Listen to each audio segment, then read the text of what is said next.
En 2023, pour être pertinente, une marque doit soit lancer une électrique, soit un SUV. Et la combinaison des deux, eh bien, c'est simplement l'idéal. Allez, on vous fait un tour de tous les SUV électriques présents au Salon de l'Auto. On commence au propre comme au figuré, car les nouveaux Q8 e-tron et Q8 Sportback e-tron, ils sont construits juste au coin de la rue, à Forêt. Et vous l'aurez remarqué, c'est évidemment la version faceliftée du fameux SUV e-tron que Audi a lancé il y a quelques années, mais avec une nouvelle face avant.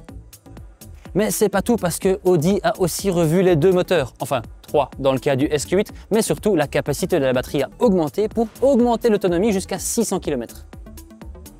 En voici un dont vous n'avez peut-être certainement jamais entendu parler, c'est le BYD Atto 3. Alors son nom a l'air peut-être d'être assez étrange, mais il a assez de qualité, et il a certainement assez de qualité que pour être élu voiture familiale de l'année par la VAB. Pas tant pour son look, mais pour ses qualités, son autonomie de 420 km et son prix de départ d'un peu moins de 47 000 € pour cette édition de lancement. Mais au final, nous, tout ce qu'on préfère, c'est les cordes de guitare, c'est logique, comment on peut pas aimer ça?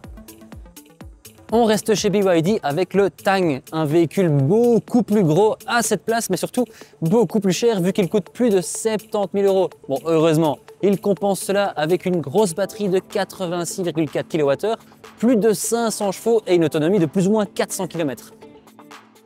Chez Jeep, on découvre le nouveau petit Avenger. Non, pas le personnage ou le film de Marvel, mais le tout nouveau petit SUV électrique de Jeep qui promet de belles choses. De si belles choses qui vient d'ailleurs d'être nommée la voiture de l'année ici, il y a à peine une heure. Il reprend la base bien connue du groupe Stellantis, il utilise un moteur de 156 chevaux et il vient se placer juste en dessous du Renegade. À 36 000 €, c'est une belle entrée de gamme électrique et ce ne sera d'ailleurs pas la dernière de la marque, puisque selon ses plans, il y en aura 3 d'autres d'ici 2025 et Jeep sera 100% électrique d'ici 2030. Une autre marque qui a succombé un petit peu à contre-cœur à l'électrique, c'est Lexus. D'abord avec le UX300e et maintenant vraiment avec ce nouveau RZ450e basé sur la plateforme électrique de Toyota.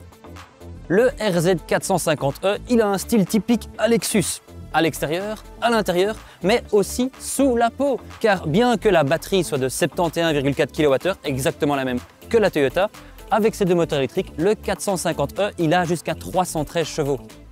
Et oui, il va falloir s'y faire, je sais, Lotus passe aussi à l'électrique. La philosophie de Colin Chapman, la philosophie Add Lightness, a ici été remplacée pour faire un gros SUV de 5 mètres de long et de 2 tonnes. Mais pourtant, les performances sont quand même au rendez-vous, car il a une autonomie de plus de 600 km. Il a jusqu'à 905 chevaux grâce à ses deux moteurs électriques, ce qui lui permet d'abattre le 0 à 100 en moins de 3 secondes. Bon, ok, est-ce que ça correspond à la philosophie Lotus? Non. Mais est-ce que c'est dans l'air du temps?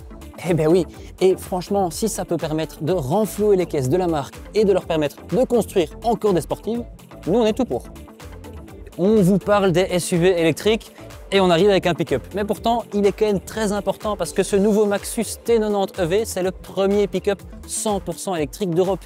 Le chinois arrive avec une grosse batterie de 89 kWh et une autonomie de 330 km. Propulsion uniquement, il profite de 177 chevaux et il peut transporter jusqu'à 1 tonne dans sa benne. Le prix, un peu moins de 55 000 €. Hors TVA bien sûr.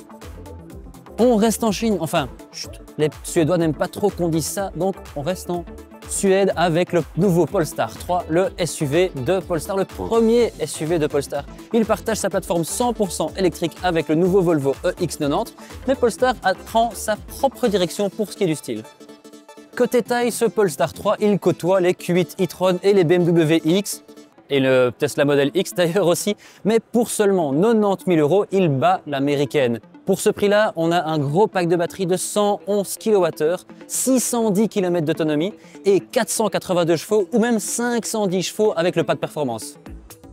Celui-là, c'est un qui vient directement de Chine, c'est le CRS 5. Il est équipé d'une batterie de 88 kW, ce qui lui donne une autonomie officielle de 312 km, c'est un petit peu, mais en tout cas, parmi ses qualités, il y a 4 roues motrices avec 2 moteurs électriques et 347 chevaux. On termine notre tour par Smart. Et oui, la marque de petite citadine fait aussi maintenant dans les SUV électriques. Mais histoire de la faire un petit peu différente, il joue complètement dans les rondeurs. On dirait pas, mais il fait la taille d'un T-Roc. Ce SUV simplement baptisé #1 s'équipe d'une batterie de 66 kWh et c'est bon pour une autonomie de plus ou moins 440 km. Le moteur électrique placé sur le train arrière, il fait 272 chevaux, mais il y a aussi une version Brabus avec un moteur supplémentaire qui augmente la puissance à plus de 400 chevaux. Comme vous pouvez le voir, presque toutes les marques ont un SUV électrique au salon de l'auto. Et encore, on ne vous les a pas tous présentés, sinon la vidéo, je pense qu'elle durerait 15h35. Comme toujours, merci d'avoir regardé cette vidéo. N'oubliez pas de vous abonner à la chaîne pour découvrir d'autres nouveautés automobiles et surtout pour aller voir toutes les autres vidéos qu'on a fait pour le salon.